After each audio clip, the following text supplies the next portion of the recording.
Hallelujah. Praise the Lord. Shalom from UK to all of you. Tomorrow it will be snowing in UK, quite heavy snow for the next few days. Life goes on, yeah. I just want to wish all of you again a very happy Chinese New Year. We always say that Chinese New Year is not one day, it is actually 15 days, yeah. Until the very last day, we still celebrate it. And it is so eventful because in each part of the Chinese New Year, there is something to celebrate. Even the last day, there's a big celebration. And this message that I have is a very, very beautiful message. Not that because I'm sharing it, but because it's a revelation by the Creator who created everything. Yeah. And this is not the last part. This is only the second last part. There will be another chapter. I hope all of you can join if you finish with me this meeting. I hope that we can meet again and I'll share to you this message. But my message is actually not journey to the West, but journey from the West. Very interesting. I'm very sure many of us have watched this film or movie somewhere, sometime in our life, maybe 30, 40 years ago. Actually, I watched this some 40 years ago when I was a young. It was under Shaw Brothers. They came up with this movie, Journey to the West. And this is a story about the priest who went to India to get the book that is the Buddhist book, and accompanying him is these three characters that follow him, that protected him to get the book back. But my message is not to talk about this film, but just to be the icebreaker that get you to be comfortable with what I'm going to share with you. Yeah.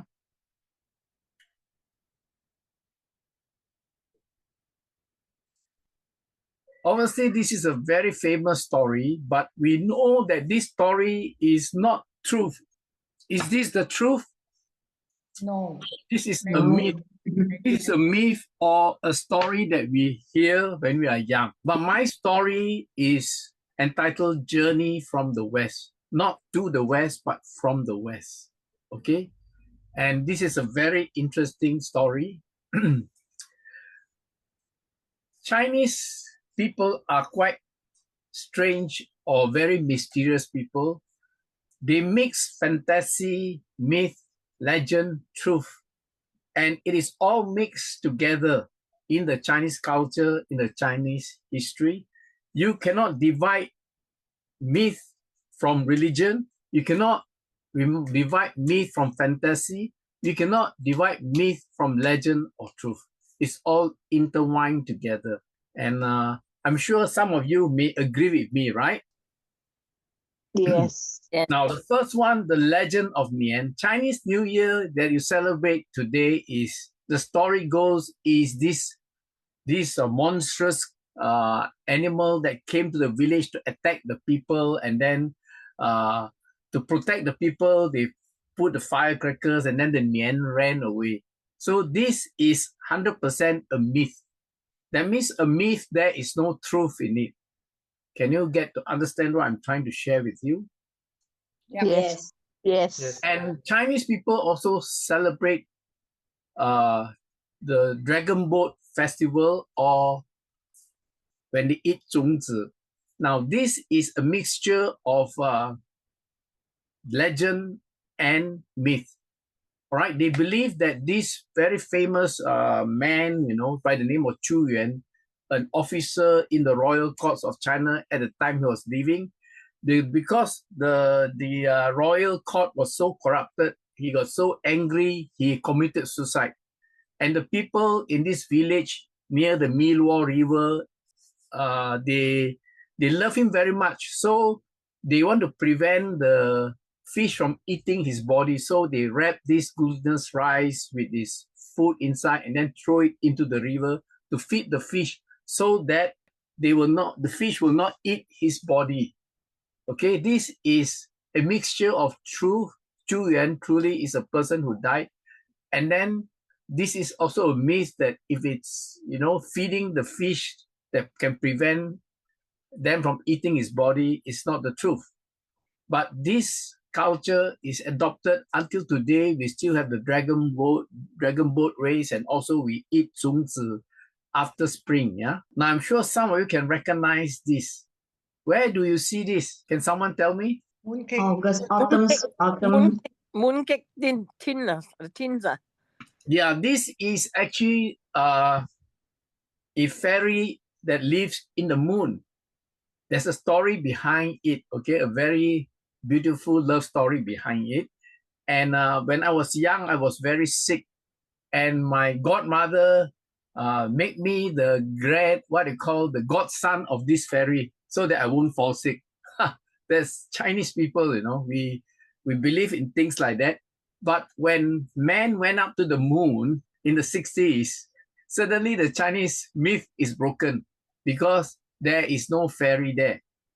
It is a very lonely place up in the moon. So this is myth. It's a story. And then we have the Hungry Ghost Festival, which we celebrate. And Chinese are very fearful of the ghosts during this time. And this is not a myth. This is not truth, but this is actually a hoax or fake news by the Emperor Ming Emperor at that time, because he want to worship the one God by himself. That auspicious month of the 7th month, he made the people afraid because he told them that this is the time where ghosts is released into the streets and they will be looking for people and all that. And Chinese people begin to fear the 7th month and they put themselves inside the home instead of coming out at night. And the story goes by that the Chinese decided then to take care of the hungry ghosts so that the hungry ghosts will not haunt them, or the hungry ghosts will not make them sick, kill them, and stuff like that. So the Chinese believe until today. Can you imagine a hoax by an emperor? People throughout the centuries and thousands of years still believe it. It's amazing, isn't it? That was what I shared last week.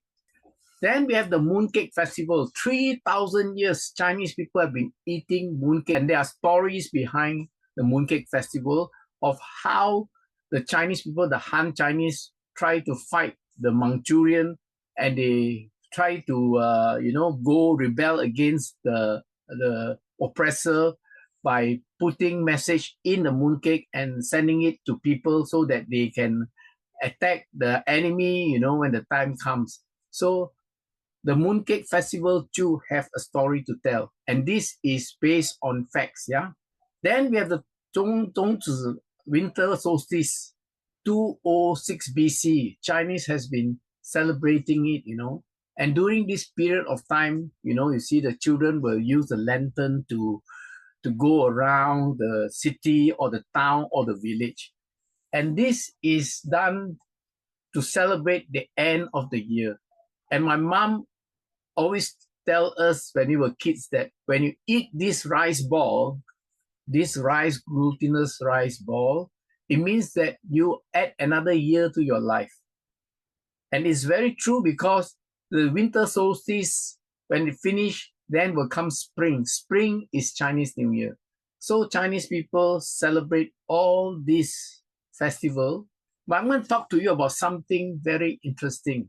What you see in this slide is people whispering into the ear of one another. This is called Chinese whisper. Chinese whisper means you have, let's say, 20 people and you whisper something into the ear of the person.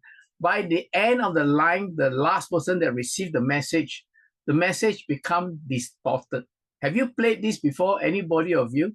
Yes. Yes. Yeah, Yes. this is Chinese whisper. We do it as a, what you call sometimes icebreaker.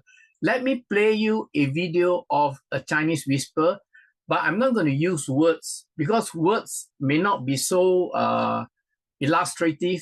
Action is better. So this is a Chinese whisper through action. Let us watch this and I'm going to explain to you something important.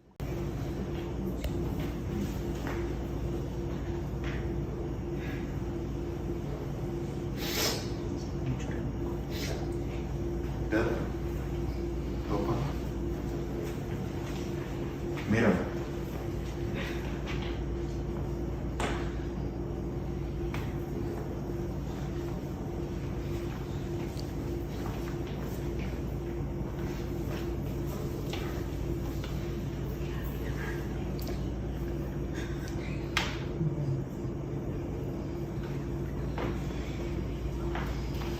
As you can see here, what is intended to be the message from the first person, when it reached the last person, it becomes distorted. The message becomes distorted. Yeah. And I'm going to show you some things. Around the world, there is a lot of myth or legends. This one is India. The Indian people believe that they come from a race of people that was saved through this period of time where there's a great flood. And you can see that the people that are saved, these are the Indian people in the boat. Yeah. So you can see actually 8 people in the boat. Very interesting. And they were saved by a big fish. And the Chinese people also have this idea of the 8 immortals that travel in a boat in the sea. Okay, the Chinese people have that. And then the Hebrew people have the story of Noah's Ark, of how the Creator saved 8 people in the boat. And eventually, you know, when the storm or the flood subside, they came out of the boat, and then civilization grew again. And the American Indians too have a story about this flood. And a flood came, and they were saved by a tortoise. You can see that the American, they sit on top of the tortoise, and the animal go on top of the tortoise. These are all the myths around the world. You can see at least 30, 40 myths around the world. That means every race have a story about the flood, including Malaysia. Malaysia have this flood story very close to the biblical story about a flood called Chelau, and about 2% Mamak and Inak Bongsu, how they were rescued from the flood, you know. And in all this story, it is about one thing that is central to the message of this story is there is a judgment from a God to the people. And because of that, the flood came, all right? Or the devil brought the flood or something like that. It's kind of a judgment like that. And that is the common ground of all the flood story. It tells us something very important. I believe that any message that you carry, if you don't write it down, the story becomes distorted, just like the Chinese whisper. As you whisper in the ear of the first person to the second to the third person, you find that people cannot carry the message accurately to the next person. So if you don't write it down, the story begins to change. But then the message, central message, is still the same. It's about the flood and about, you know, the judgment. So these are the two things that is still retained. Now, the disadvantage of oral communication is there will be very poor retention by the people who hear the story and retell the story, because there is no record. It is based on the person who tells it to the next person. The story may become inaccurate, and there may be misunderstanding about all these things that happened in the past, whether it is true or not. The story may become distorted. There's a distortion, and the original message may change, and it may become imprecise. So that's the disadvantage of oral communication, which can become myth, which can become fairy tale, which can become a mixture of truth and false. Just like the Chinese believe in something that are not true as well, because basically it's a mixture. The culture is a mixture of truth, false, and things that are fairy tale, you know. So the Chinese mix it up and then they believe in it. So they cannot differentiate from what is true, what is not true, what is real, what is not real. All right, so they just believe. The written word is significant because it allows for the permanent recording and transmission of information. When you write it down, Whether it's right or wrong, you cannot change it. That's why it's important to write it down. It enabling communication across time and space, facilitate complex knowledge sharing, and playing a crucial role in the development of civilization by preserving history, documenting ideas, and enabling learning on a large scale. So if you write it down, people can learn it. Essentially, it is a very powerful tool to capture and convey thoughts beyond the limitation of a spoken language alone. So spoken language, you cannot preserve much of the things that you learned in the past. So in almost all culture, there is a written language. There are some primitive people don't have a written language. So you can see that those who don't have a written language, normally they are tribal people, and they believe in a lot of superstition, like people living in the Amazon forest, people living like in Malaysia, the Sakai or the tribal people that live near the forest. You find that all these people believes in a lot of myth and they never progress. Language is very important, the written language. As you can see, the Chinese have written records. The Analects of Confucius, the Tao Te Ching, and until today you can refer to them, the Tong Shu, and some of the Han writings. These are all records. It may be history, it may be science, it may be philosophy, but these are records that you cannot erase. So here is the Bible, which some of us have, and also the Torah, which the Jewish people have in their language.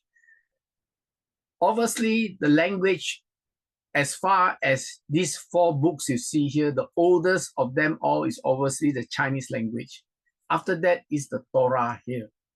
Okay, the Torah or the Hebrew language written, the Torah use the Hebrew language. You find that these are the things that is the oldest. But tonight, I just want to take you on this journey to the West and then journey back from the West. The question is, where did the Chinese ancestor come from? It's a big question because things have changed. To those days, Chinese are very primitive and Chinese are very superstitious. That's why when a person dies, they dare not face the coffin when the coffin is lifted, because the people, the priests, make a what you call a law that if you look at it, evil will come upon you. So the Chinese dare not look at the coffin. They always turn away from the coffin. But actually, it's a ploy by these priests to steal away all the gold ornaments, all the treasures they put in the coffin. Because those days when people bury the dead, they put in all the valuables of the dead person to be buried with him. So when they look away, they took all the stuff and put inside their clothing, hidden from the eye. Yeah. So the Chinese people, where do they come from? This is the question. And tonight, you'll find some interesting thing about the Chinese people. I'm going to show you some pictures, okay? And in anything we do today in the modern world, like in United Kingdom here, we have what we call forensic science. So it is important, just like, for example, if they catch a person who has murdered someone, the handphone can become the evidence. Because why? You will know where the person called from. If you say that, oh, I called from London, but actually the person is in Luton, it can be traced through where you call, because the phone will tell you where you're calling from. So today, this is called evidence.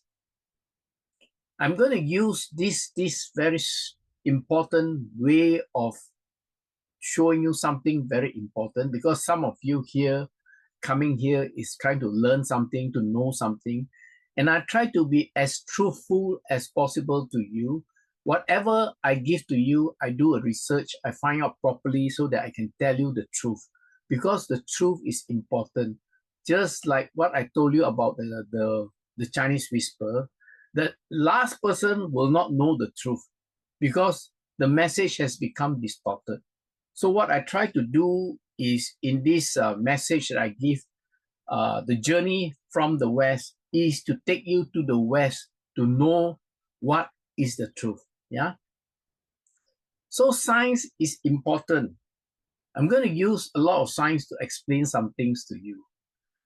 There are many types of evidence. Written evidence, that means you wrote something. When a person commits suicide, they write a note and say that I'm going to kill myself, I'm going to die, bye-bye to everybody. You'll know whether the person wrote the letter or not by the handwriting. You can study the handwriting. Or there may be something that is visually you can see that determine whether this is a fact or this is the truth or whether it is fake news. And also there is also spoken things that you can use as truth, recorded spoken truth, like video, like that. And then physical evidence like hair, like your shoe, the tire mark, all these are physical evidence. So these are important to investigate and find the truth. I'm introducing you to Professor Jin Lee. He lives in Shanghai. He is a professor in one of the university, Fudan University in Shanghai. And he is the most famous geneticist. That means he studied genetic science. And one of the things he did was he tried to research the genetic pool of the Chinese people. So he studied all the Chinese people from north, south, east, west, and central China to prove that the Chinese people didn't evolve from other countries in the world, but they were from China. But to his shock, in his analysis, he finds that the genetic pool in China originated from Africa. Wow, he got a shock because he was able to detect the Y chromosomes of males around China and prove that the people in Asia is part of the African race. Wow, can this be proven? Science has proven through DNA, but there are other ways that I'm going to prove to you.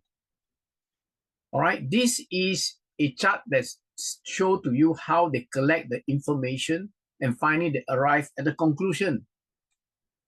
Now, this is a very interesting picture I'm showing to you. You look at some of the people in this picture, they are not from Africa, but they are from China. You can see they are very dark skin, curly hair, very, very dark skin, curly hair, big nose, thick lips. It's very interesting. So, is Professor Jin Lee correct? Let us find out further. Now, I'm sure you look at this picture, you may think that these people come from maybe Papua New Guinea, Haiti, or Africa, right? I want you to guess where these people are from. Can one of you guess? Vietnam. It will shock you. These people are from Japan. These are Japanese. How come Japanese has got curly hair, dark skin, big nose? Okay, these are the interesting facts. So I've proven to you that actually the geneticist is not wrong.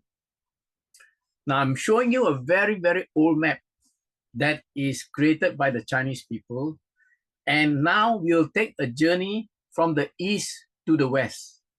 We are going to where we come from to research and find out whether whatever you see right now till the present information I give you, whether it is the truth or not. So let us make a journey to the west, not to India, but to the African continent.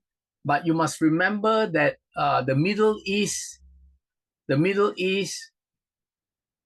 Africa is one whole continent. Yeah, it is together. So let us find out something very important. Look at this picture. Do these people look Chinese? No. Can you tell me? Yes. They may be dark skinned, but they have features like Chinese.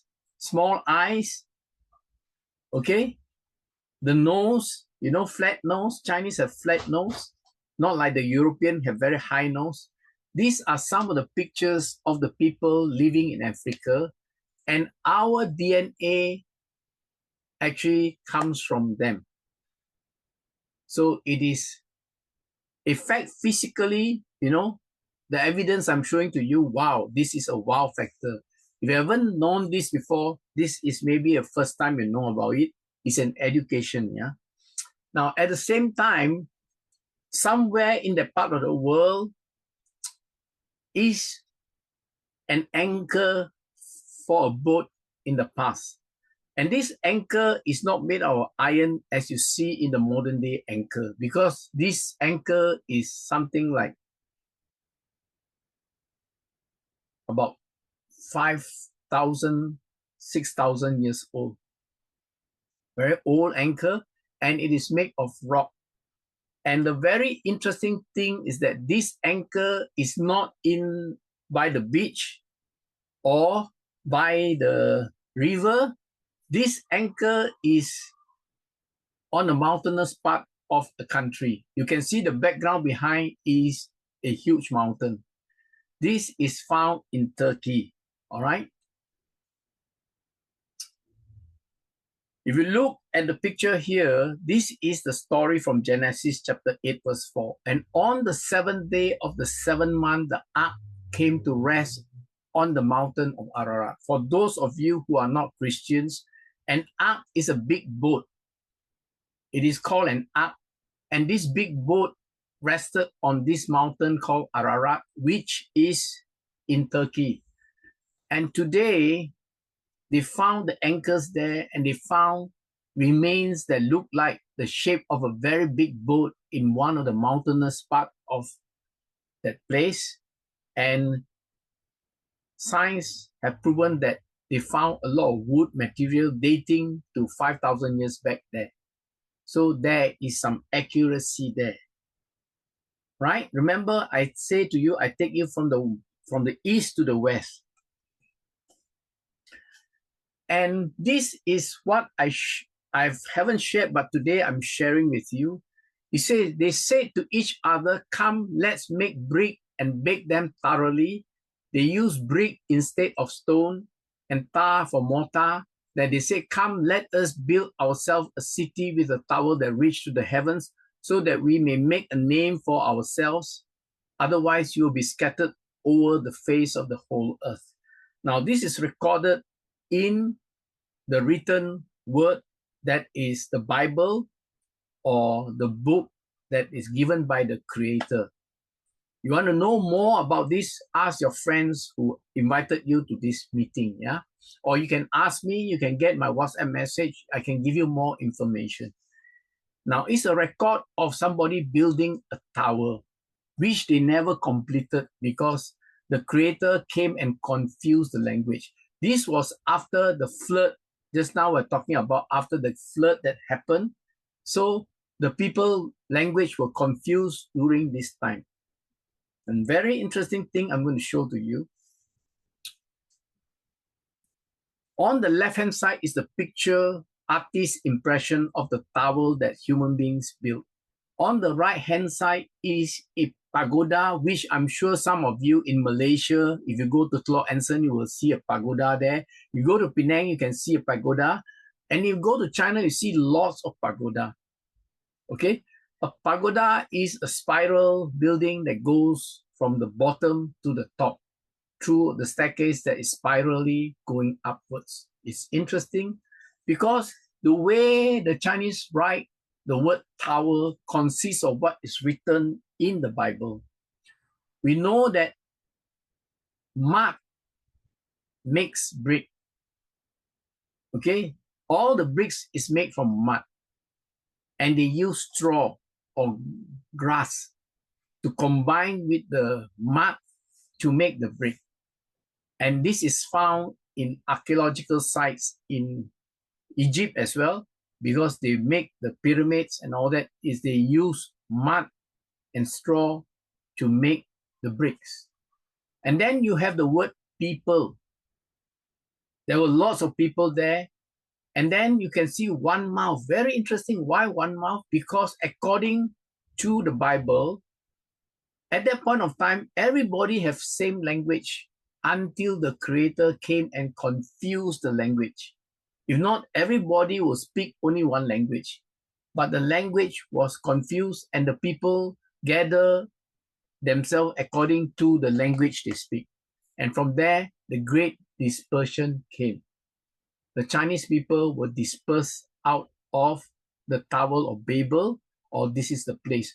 And do you know that the Chinese government accept this story as true? Chinese government. So I can now give you an illustration of the story that I just tell you. The Creator created heavens and earth. And in that creation, he created men and women. And he did that all these in 6 days. And very interestingly, the Chinese people celebrate on the 7th day the birthday of man. How did they get this idea that man was born in the 6-day creation?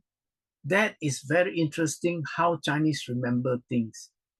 The only record that has this is the Chinese record, that the people is born all on the 7th day of the week. Okay. Now we know through the Bible that there was deception in the garden, and the snake deceived both this couple, and they eat of the forbidden fruit. And because of the eat of the forbidden fruit, they die. Now, when they die, this curse, we call it a curse. Okay, Chinese know that, you cannot curse people. The curse will work one, you see. So God cursed the couple because they eat of the forbidden fruit and they have to die.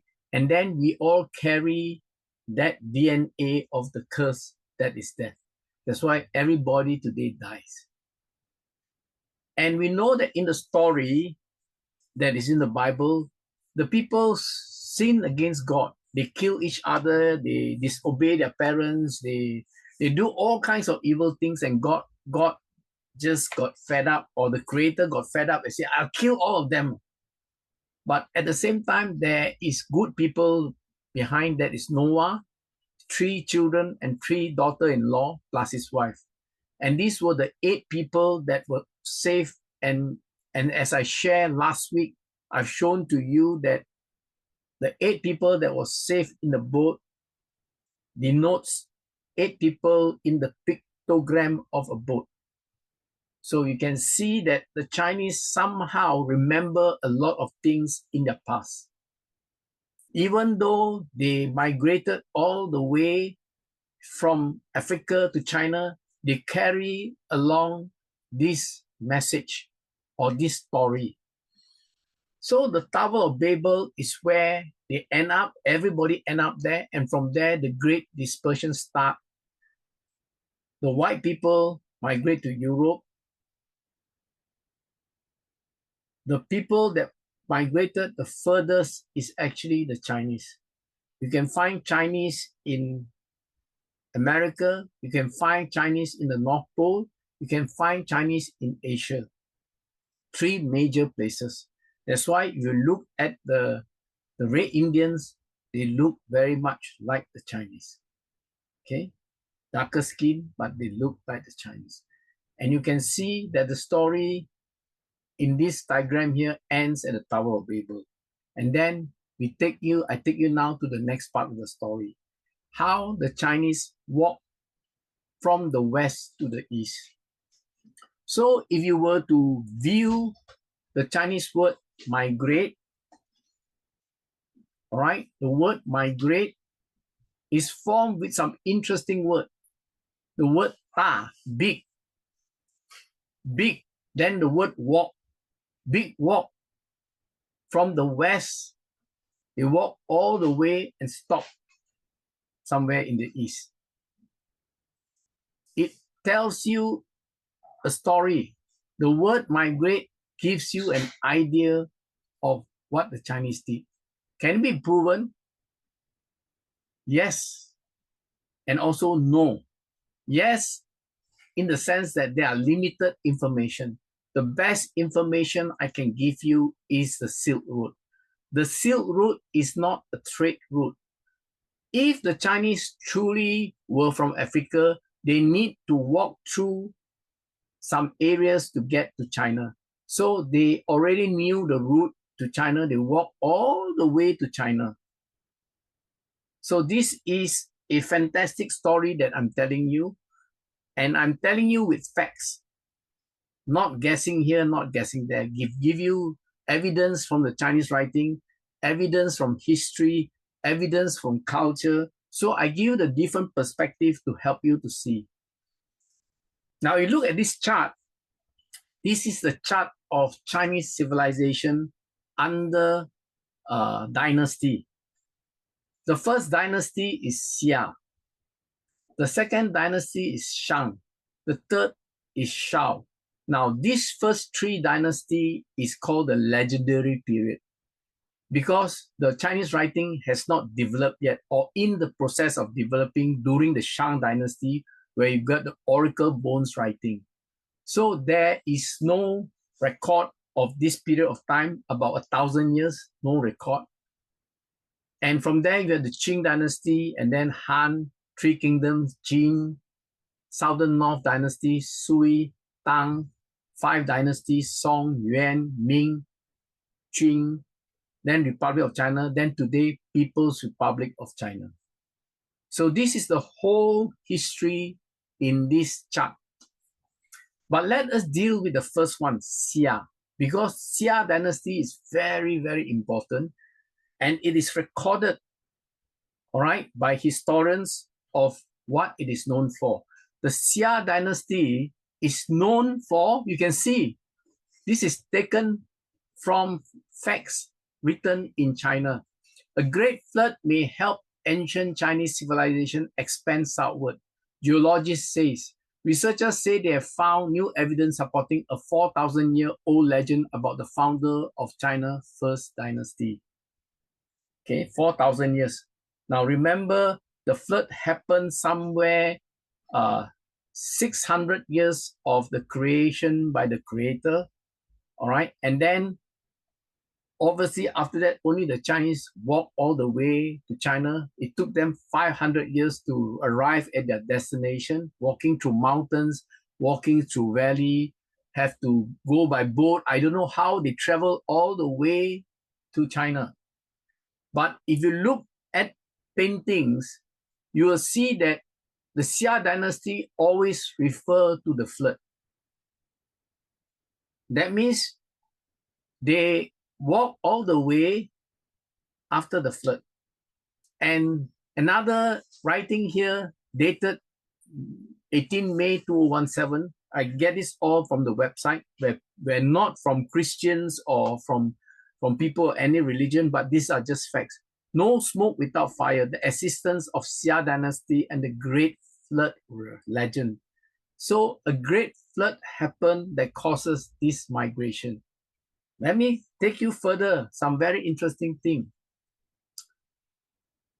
This is a fact. The longest canal in the world, known as the Grand Canal, is located in China, running from Beijing in the north to Hangzhou in the south, connecting the Yellow River and the Yangtze River. A lot of people do not understand one important fact, that after the Great Flood, many of the land in the world is landlocked, is waterlogged. Okay, not landlocked, but waterlogged. If you go to Sweden, there are many, many lakes. You come to United Kingdom, there are many, many lakes. There are many countries full of lakes because of the water unable to escape after the Great Flood. China is the same. In order to irrigate the land, they need to drain the water out of the land. So they built a very long canal, okay, from the north to the south. And this is a very interesting fact. Isaiah 49 verse 12. I'm referring to the Bible to help you see something that's important. I'm not trying to preach to you or try to convince you to become a Christian. I'm just giving you some interesting story about the Chinese during this Chinese New Year. Behold, these shall come from far, and see this from the north and from the west, and there and this from the land of Sinim. The land of Sinim, most historians agree that it is China.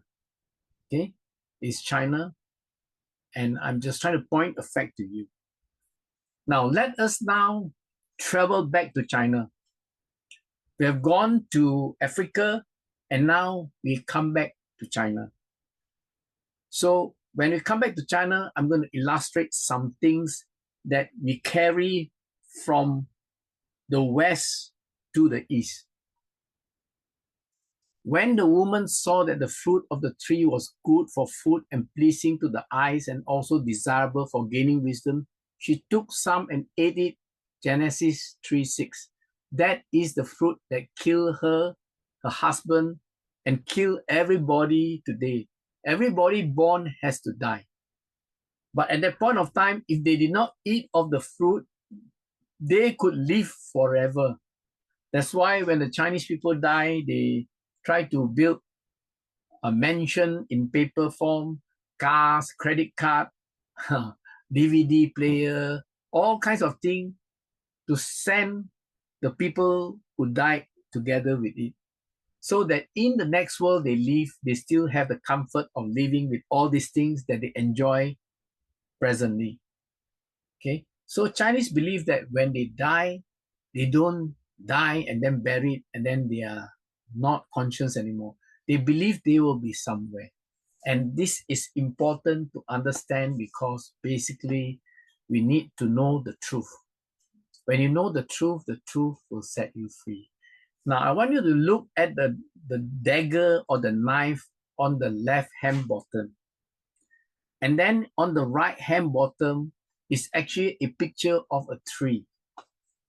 Now, I'm going to explain this tree to you. You want to see this archaeological findings, which the Chinese government doesn't understand.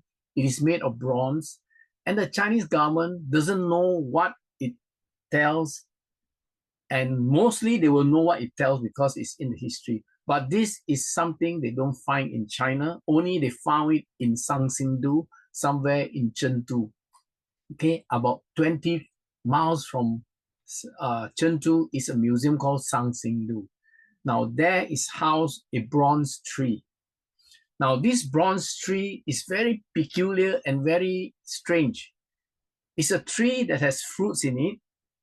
And also from the top to the bottom, there is a serpent or a snake. And this serpent or snake has got legs.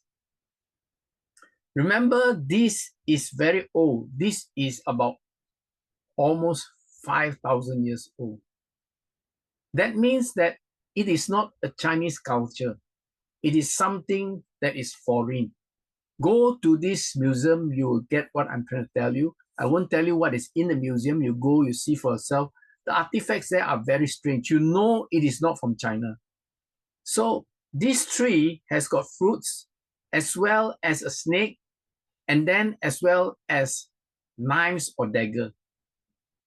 And also, you can only find one lady's hand there. One lady's hand. Because why? You see the nails are very long and the hand is very smooth. It's like a woman's hand. It is a woman's hand. So there are three elements: fruits, snake, a lady's hand, and then daggers or knife on the tree. The Chinese government is confused. What is this tree trying to tell us? Because there is no written record about the tree. At that point of time, maybe the language is not formed completely yet. There is no written records. But let me show you something very interesting. According to Genesis 3:24, when the men and women sinned against their creator, they were chased out of the garden. It says, so he drove the men out, and at the east of the Garden of Eden, he stationed the cherubim and the flaming sword, which turned every direction to guard the way to the tree of life. So the garden was guarded by a sword, flaming sword, which will prevent Adam and Eve, or Atong and Ahua, from entering back into the garden to protect the tree of life. Because if they eat from the fruit from the tree of life, they will live forever. So you can see the Chinese writing can affirm or confirm what is in the Bible, or the Bible can affirm what is in the Chinese history, culture, and a lot of things that is Chinese that they cannot explain it. Tonight, I'm explaining it to you.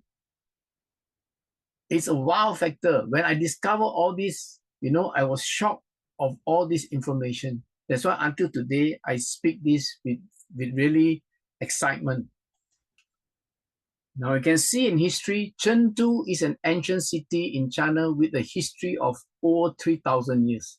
It was the center of Chinese tea culture, painting, poetry, music in ancient times. It was also an important center of Taoism and the starting point of the Silk Road in China. See? So the Chinese, when they moved over from the west, they settled down in this ancient city called Chengdu. Okay, this is the early city. And another city that they dwell in later on, the emperor moved quite near to Chengdu, is Xi'an. Xi'an is an ancient city in China that was the capital of the Chinese Empire for 1,100 years. It's known as the cradle of Chinese civilization and is home to the Terracotta Army. Now, why cradle of Chinese civilization? Because in Chengdu, they just arrived. There is still no culture. A lot of things that they brought were from the West. So now in Xi'an, they begin to develop their culture. So they begin to have a culture. I hope you can catch it by now. This is the Shangxingdu Museum. Please, if you go to China, get to this museum to look at this tree. Okay? It is called the Sacred Tree of Shangxingdu, or the Bronze Holy Tree. And this is amazing because this is so old. Bias, they give you one perspective, that's all. They say that, this is it. But this one, the perspective is archaeological, it is physical, it is scientific, all right? It covers all the different evidence to prove a point, yeah? So it is a fantastic, I believe, a fantastic revelation.